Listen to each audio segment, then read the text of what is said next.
winner of the New Jersey Press Association's Most Innovative Award. Welcome back to Greater Media Broadcast News. I'm Susie Shia, and here's what's going on in your neighborhood.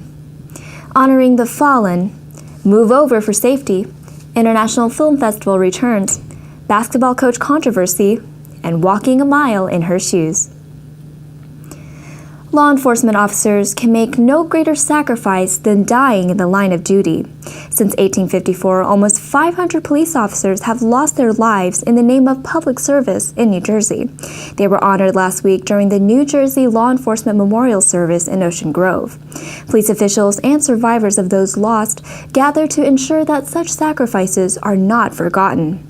Acting Attorney General John Hoffman served as the keynote speaker, and those honored included local officers from South Brunswick to Jackson.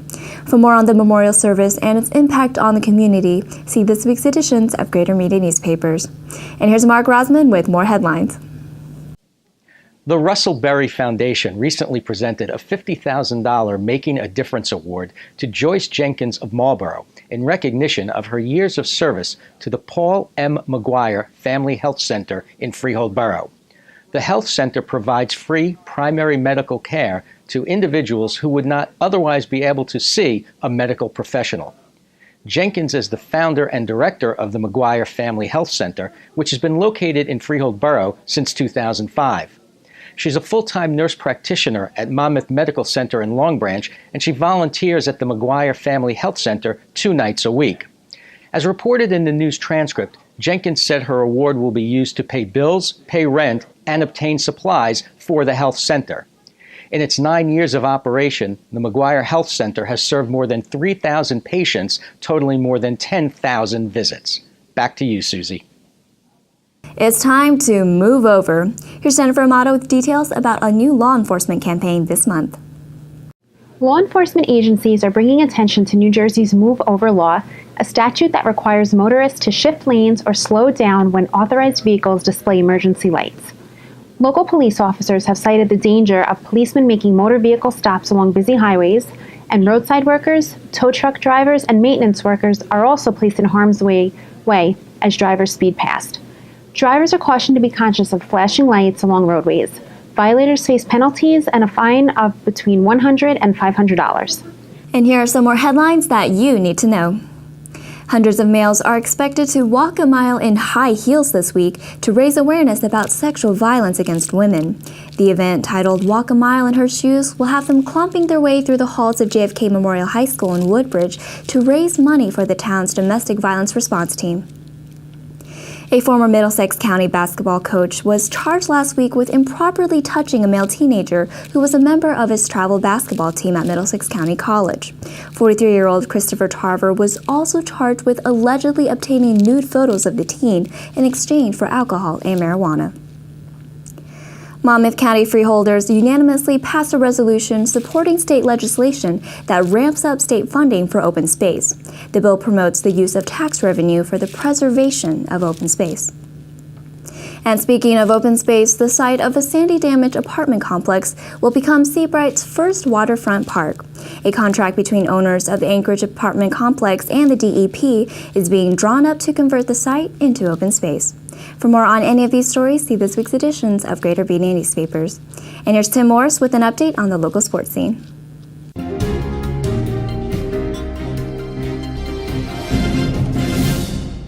This week we take a look at tennis. For more than a decade, Marlborough and Christian Brothers Academy have owned the Shore Conference A North Division. They even shared the title last year, so it was no surprise that when the two teams squared off on May 21 in Lincroft, both were undefeated in division play. The winner of this match was guaranteed no less than a co-championship.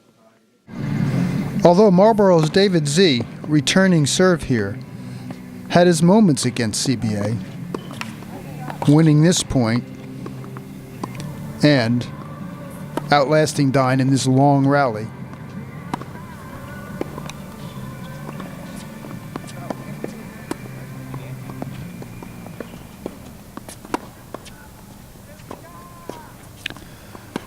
The Colts got off to a good start at first singles, with Dine scoring a straight set win.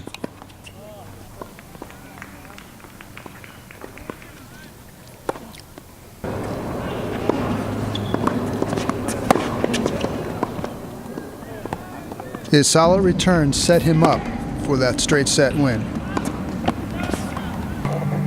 But the Mustangs answered that with wins at second and third singles. Lefty Matt Cruz won in straight sets.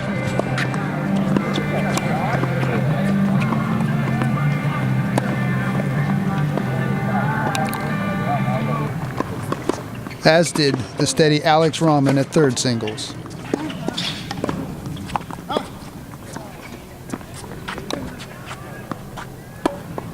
With a win at second doubles, that was enough to secure a 3-2 victory and another championship for Marlboro. Tim Morris, Greater Media Newspapers. Not happy with the summer blockbusters this year? Well, the New Jersey International Film Festival has something different to offer. Here's Jack Murtha. A good movie holds the power to make its audience members laugh, linger in suspense, or even cry. Any one of those emotions could grip those who watch some of the 24 flicks featured in the New Jersey International Film Festival's independent movie competition this summer. The contest is set to run every weekend from May 30th through June 14th at Rutgers University in New Brunswick. For $10 per viewing, attendees may watch animated shorts, full-length documentaries, and a variety of features, all created by independent filmmakers. Several of the entries are the brainchildren of New Jersey residents. Lies I Told My Little Sister, for example, was written and produced by Union resident Judy White. The drama comedy tells the tale of two adult sisters who venture to Cape Cod with their extended family members after the death of their older sister. The New Jersey International Film Festival will offer a respected stage for Lies I Told My Little Sister and all of the independent films that are slated to show within the next few weeks. One of the organizers of the festival said that is key for small-time filmmakers who often produce great works of art but have few chances to display their products. The festival is also a boon for movie buffs and casual viewers. Lacking pompous extras like red carpets and limos, audience members do not have to feel like they stepped out of the Garden State and into Hollywood. And many of the events include Q&A sessions, so the truly dedicated may speak with the creators of the films after analyzing the content. For more information, check out this week's edition of your local Greater Media newspaper. For some, it's a life preserver or a stepping stone. For others, it is the venue that takes them out of themselves when needed and brings them to a better place. Here's Amy Rosen on community theater and its impact on its participants. When you can't get to Broadway to see a show, local community theater groups bring Broadway to you. Community theater performers are passionate about what they do. They have to be, because the only compensation they often receive for hours of long, hard work is the applause and the praise and respect of their audiences.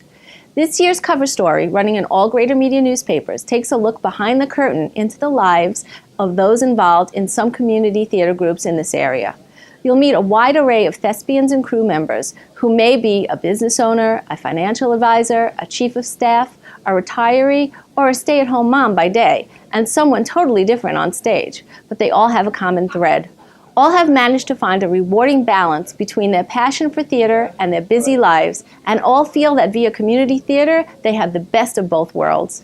Many community theater show listings can be found every week in the Just Go page in all of our papers. Back to you, Susie. For more in-depth coverage and additional stories, see this week's editions of Greater Media newspapers. And for our question of the week, head on over to facebook.com/Greater Media Broadcast News and let us know what you think. I'm Susie Shea. Thanks for tuning in.